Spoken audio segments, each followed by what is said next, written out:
Assalamualaikum warahmatullahi wabarakatuh. Nama saya Levi Caramanda. Di sini saya akan menjelaskan tentang pembelajaran kontekstual dan pembelajaran problem based learning.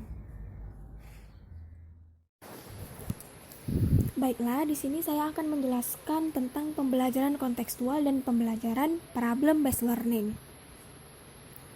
Yang pertama, kita akan membahas pembelajaran kontekstual. Yang akan kita bahas yang pertama, pengertian pembelajaran kontekstual, kemudian komponen-komponen pembelajaran kontekstual, prinsip pembelajaran, terakhir ada kelebihan dan kekurangan. Yang pertama, kita akan membahas pengertian pembelajaran kontekstual. Pembelajaran kontekstual mengutamakan pada pengetahuan dan pengalaman atau dunia nyata, berpikir tingkat tinggi, berpusat pada siswa aktif, kritis, kreatif, memecahkan masalah, siswa belajar menyenangkan, mengasyikkan, tidak membosankan, dan menggunakan berbagai sumber belajar.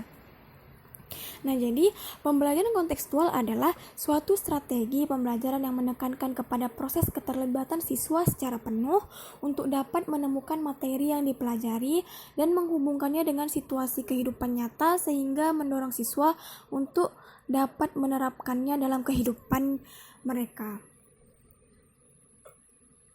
Kemudian, komponen-komponen pembelajaran kontekstual. Komponen pertama itu ada konstruktivisme, yaitu mengembangkan pemikiran siswa akan belajar lebih bermakna dengan cara bekerja sendiri, menemukan sendiri, dan mengkonstruksi sendiri pengetahuan atau keterampilan barunya.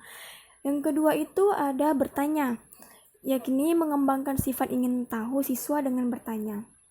Melalui proses bertanya, siswa akan mampu menjadi pemikir yang handal dan mandiri. Yang ketiga itu ada menemukan. Merupakan bagian inti dari pembelajaran kontekstual. Pengetahuan dan keterampilan yang diperoleh siswa diharapkan bukan hanya hasil mengingat seperangkat fakta-fakta, tetapi juga hasil dari menemukan sendiri. Selanjutnya itu ada masyarakat belajar, yaitu menciptakan masyarakat belajar atau belajar dalam kelompok.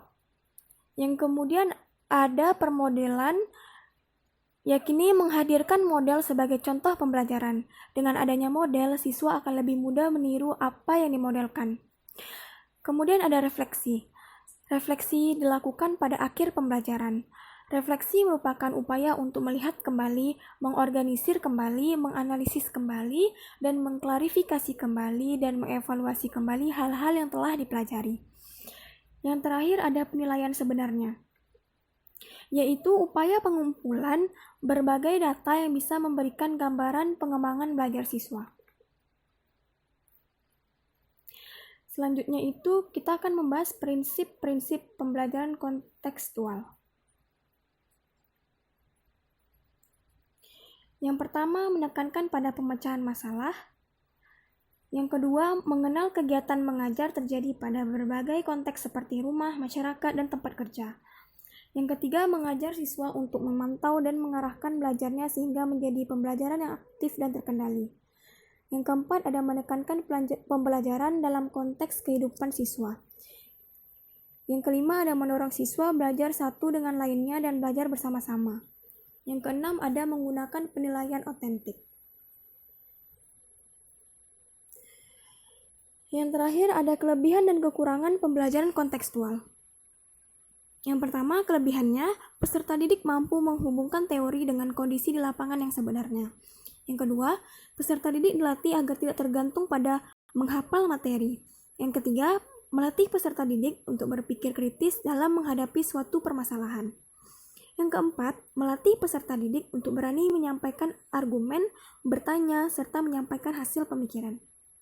Yang terakhir, melatih kecakapan interpersonal untuk berhubungan dengan orang lain. Selanjutnya, kelemahannya itu, yang pertama, membutuhkan waktu lama dalam pelaksanaannya. Yang kedua, membutuhkan banyak biaya. Materi selanjutnya, kita akan membahas tentang pembelajaran problem based learning.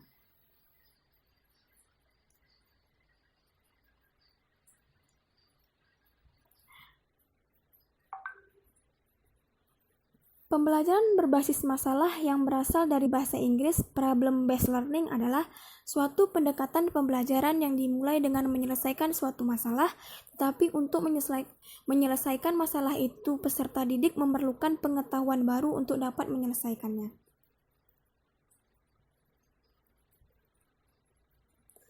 Selanjutnya kita akan membahas tentang prinsip-prinsip pembelajaran problem-based learning. Yang pertama itu ada konsep dasar. Pada pembelajaran ini, guru dapat memberikan konsep dasar, petunjuk, atau referensi yang diperlukan dalam pengajaran. Yang kedua itu ada pendefinisian masalah. Dalam fase ini, guru menyampaikan permasalahan dan dalam kelompoknya siswa melakukan berbagai kegiatan. Yang ketiga, pembelajaran mandiri. Masing-masing siswa mencari berbagai sumber yang dapat memperjelas masalah, misalnya dari buku atau artikel di perpustakaan, internet, atau guru atau narasumber yang relevan untuk memecahkan masalah. Yang terakhir, pertukaran pengetahuan. Setelah mendapatkan sumber untuk keperluan pendalaman materi secara mandiri, pada pertemuan berikutnya, siswa berdiskusi dalam kelompoknya untuk mengklarifikasi tercapainya dan merumuskan solusi dari permasalahan tersebut. Berikutnya kita akan membahas langkah-langkah dari model pembelajaran problem-based learning. Yang pertama itu merumuskan masalah. Guru membimbing peserta didik untuk menentukan masalah yang akan dipecahkan dalam proses pembelajaran. Walaupun sebenarnya guru telah menetapkan masalah tersebut. Yang kedua, menganalisis masalah. Langkah peserta didik meninjau masalah secara kritis dari berbagai sudut pandang. Yang ketiga, merumuskan hipotesis. Langkah peserta didik merumuskan berbagai kemungkinan pemecahan sesuai dengan pengetahuan yang dimiliki. Kemudian, mengumpulkan data.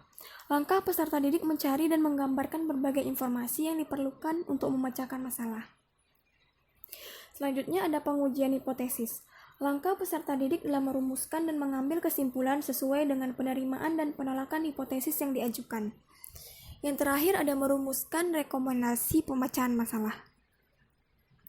Langkah peserta didik menggambarkan rekomendasi yang dapat dilakukan sesuai rumusan hasil pengujian hipotesis dan rumusan kesimpulan.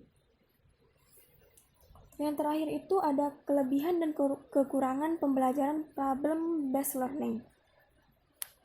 Yang pertama, pemecahan masalah merupakan teknik yang cukup bagus untuk lebih memahami isi pelajaran. Yang kedua, pemecahan masalah dapat menentang kemampuan peserta didik serta memberikan kepuasan untuk menentukan pengetahuan baru bagi peserta didik. Yang ketiga, pemecahan masalah dapat meningkatkan aktivitas pembelajaran peserta didik. Kelemahan dari pembelajaran problem-based learning ini yang pertama, manakala peserta didik tidak memiliki minat atau tidak mempunyai kepercayaan bahwa masalah yang dipelajari sulit untuk dipecahkan, maka mereka akan merasa enggan untuk mencoba. Yang kedua, keberhasilan strategi pembelajaran melalui problem solving membutuhkan cukup waktu untuk persiapan. Yang ketiga, tanpa pemahaman mengapa mereka berusaha untuk memecahkan masalah yang sedang dipelajari, maka mereka tidak akan belajar apa yang mereka ingin pelajari.